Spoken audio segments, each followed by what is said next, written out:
आज मला थोडं बोलायचं आहे. मी बोलणार म्हणून काही लोक दचकतील, म्हणतील कालावश माणसं केव्हापासून बोलायला लागली.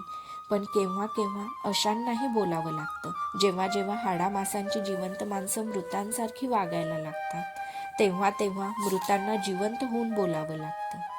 छे, मी काही आज इतरांसाठी बोलणार नाही, कारण मला चांगलं माहिती आहे तसं बोलणारा मी काही कोणी मोठा तत्वचिंतक नाही. माझ्या पुढं जग उभं राहिलं तेच मुळी समरांगण म्हणून, आणि माझं जीवन म्हणजे तर त्या समरांगांवरचा केवळ एक बाणांचा भाता. अनेक प्रकारच्या, अनेक आकारांच्या विविध घटनांचे बाण ज्यात अगदी काठोकाठ ठासून भरले आहेत, असा एक भाता. आज मला माझ्या आयुष्याचा तो भाता सर्वांसमोर स्पष्ट उघडा करावयाचा आहे. स्वतःच्या हातांनी त्यातील विविध घटनांचे बाण, अगदी एकजात सगळ्या घटनांचे बाण आज मला मोकळ्या मनानं सर्वांना दाखवायचे आहेत. आपल्या दिव्य पात्यांनी तळपणारे, आपल्या बांधीव आणि आकर्षक आकारानं चटकन डोळ्यात भरणारे, तसेच मोडलेल्या शेपटांमुळे केविलवाने दिसणारे आणि ठिकठिकाणी तुटलेल्या पात्यांमुळे उघडे बोडके कसे तरीच कालाहीन वाटणारे, अगदी सर्वच्या सर्व बाण, आणि तेही जसेच्या तसे आज मला सर्वांना दाखवायचे आहेत. जगातील एक जात वीरतेकडून मला ते पारखून घ्यायचे आहेत. धरणी तलावरील यच्छ यावत मातृत्वाकडून आज मला त्याचं खरंखुरं मोल ठरवून घ्यायचं आहे. पृथ्वी तलावरील एकूण एक गुरुत्वाकडून मला त्याचं खरंखुरं स्थान ठरवून घ्यायचं आहे. जीवाला जीव देणाऱ्या मित्रत्वाकडून आज मला त्याची परीक्षा करवून घ्यायची आहे. जिव्हाळ्याच्या प्रेमसरींनी ओथंबून जाणाऱ्या बंधुत्वाकडून आज मला त्याचं खरंखुरं मूल्यमापन करायचं आहे. आतून, अगदी माझ्या मनाच्या सखोल आणि गहगंभीर गाभाऱ्यातून एक आवाज अलीकडे मला वारंवार स्पष्टपणे ऐकू येतो. जो जो मनाच्या निर्धारानं मी तो आवाज थोपविण्याचा प्रयत्न करतो, तो वायूच्या सुसाट झोतानं अग्नीची ज्वाला विझवण्याऐवजी पूर्वीपेक्षा अधिक जोमानं जास्तच भडकत जावी, तसा तो आवाज मला पुन्हा पुन्हा गरजून सांगतो, सांग कर्णा, तुझी जीवनकथा आज सर्वांना सांग. आज ती तू सर्वांना समजेल अशा भाषेत सांगावी, अशीच आजची परिस्थिती आहे. सगळं जग म्हणतं, कर्णा, तुझं जीवन म्हणजे एक लक्तर होतं. सांग, सर्वांना गरजून सांग, ते लक्तर नव्हतं, तर ते जरीकाठचं एक तलम राजवस्त्र होतं. केवळ केवळ परिस्थितीच्या निर्दय काटेरी कुंपणात अडकून त्याच्या सहस्त्र सहस्त्र चिंध्या झाल्या. ज्याला मिळेल त्यानं त्या आपल्या वेशीवर हव्या तशा टांगल्या, आणि तरीही तुला त्या राजवस्त्राचा एवढा अभिमान का वाटतो? कुठल्या तरी अडगळीत सुंदर संदुकेच्या तळाशी पडून राहणाऱ्या नव्या कोऱ्या आणि अखंड राजवस्त्रापेक्षा अक्राळ विक्राळ तांडव करणाऱ्या काळाच्या झंझावाताशी केवळ एकाकीपणानं झुंजताना फाटून गेलेलं तुझं ते राजवस्त्र कमी मोलाचं होतं काय?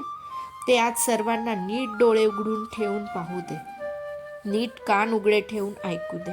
वीरांच्या कथा नेहमी चवीनं ऐकणाऱ्यांना आणि दुसऱ्याच क्षणी, अगदी दुसऱ्याच क्षणी त्या तितक्याच सहजपणे आणि निष्काळजीपणे सरळ विसरून जाणाऱ्या या वेड्या जगाला तुझी ही कथा कधीतरी गदागदा हलवून सोडविल काय?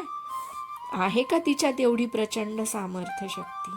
विश्वाच्या अंतिम सत्यतेवर ज्याचा ज्याचा नितांत विश्वास आहे, ज्यांना ज्यांना मृत्यूचे हे एक खेळणे वाटतं आहे, अशा जगातील अजूनही अस्तित्वात असलेल्या सिंहाच्या छातीच्या वीरांना तरी आज तुझी ही कथा ऐकावीशी वाटेल?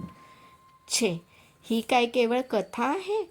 ते एक महान सत्य आहे, आणि सत्य हे पाहणाऱ्याच्या वा ऐकणाऱ्याच्या इच्छेचा विचार कधीच करत नसतं. ते नेहमी जसं असतं तसंच पुढे येत असतं, उगवत्या सूर्यदेवासारखं. कोणतीही कथा ऐकत असताना ती ऐकणाऱ्यांची अशी कल्पना असते की तिच्यात मद्याचे मधुर चषक असावेत, नर्तिकांचे नादमय पदन्यास असावेत, स्त्री पुरुषांची आवेगपूर्ण आलिंगनं असावीत, क्षणभंगूर जीवनाची जाणीव कुठंतरी विसरायला लावणारी धुंदी त्यात असावी. मी सांगणार आहे, त्या माझ्या या जीवनकथेत असले मद्याचे चषक नाहीत, मनाला हळुवारपणे गुदगुल्या करणारे नर्तिकांचे पदन्यास नाहीत. तिच्यात केवळ आहे संग्राम, निरनिराळ्या भावभावनांचा थरारून सोडणारा संग्राम. प्राणपणानं लढणारा मी केवळ एक रांगडा सैनिक, मी माझी कथा आज केवळ माझ्याच समाधानाकरिता सांगतो आहे. माणसाला कुठंतरी आपलं मन मोकळं केल्याशिवाय आपण मुक्त झाल्यासारखं वाटत नाही. म्हणून माझी ही कथा मी मोकळ्या मनानं सांगणार आहे. पण माझी ही संग्राम कथा संगतवार कशी सांगावी, हीच आता माझ्या पुढची खरी अडचण आहे. कारण कडाडणाऱ्या विजेचा कानठळा बसविणारा मर्मभेदक आवाज ऐकल्यानंतर रानटी घोड्यांच्या कळपातील अनेक घोडे जसे वाट फुटेल तिकडे इतस्ततः धावू लागतात, तशा अनेक घटना आज स्पष्टपणे माझ्या डोळ्यांसमोर काळाचा क्रम सोडून हव्या तशा धावत आहेत. त्यांची संगतवार रचना कशी करावी ते माझं मलाच आता सुचेनासं झालं आहे.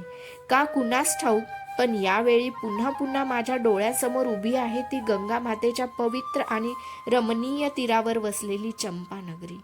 चंपानगरी हे माझ्या जीवनसरितेतील मला आवडणारं सर्वात सुबक असं वळण आहे.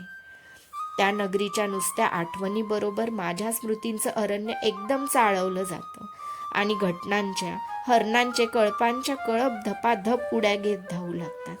कुणी म्हणतात आठवणी म्हणजे मोर पिसांसारख्या असतात, तर कुणी म्हणतात त्या बकुल फुलांसारख्या आपला सुगंध मागं दरवळत ठेवणाऱ्या असतात. पण मला मात्र ते कधीच पटत नाही. आठवणी या नेहमी हत्तीच्या पायांसारख्या असतात. त्या आपला खोलवर असा ठसा मनाच्या ओलसर भूमीवर मागं ठेवूनच जातात. निदान माझ्या सर्व आठवणी तरी या अशाच आहेत. चंपानगरी हा माझ्या जीवनाच्या मरुभूमीवरील काळाच्या गजनं उठविलेला एक असाच खोलवर आणि स्पष्ट असा ठसा आहे. माझ्या प्रवासातील हे सर्वात शांत आणि हवंहवंसं वाटणारं आश्रयस्थान आहे. काही लोक जीवनाला मंदिर म्हणतात. मला माहीत आहे माझं जीवन तसं मंदिर मुळीच नाही, आणि असलंच तर चंपानगरी ही त्या मंदिरातील सर्वात मंजूळ अशी एकमेव घंटा आहे. गंगा मातेच्या विशाल आणि रमणीय किनाऱ्यावर वसलेलं ते एक छोटंसं गाव आहे. कसलं होतं.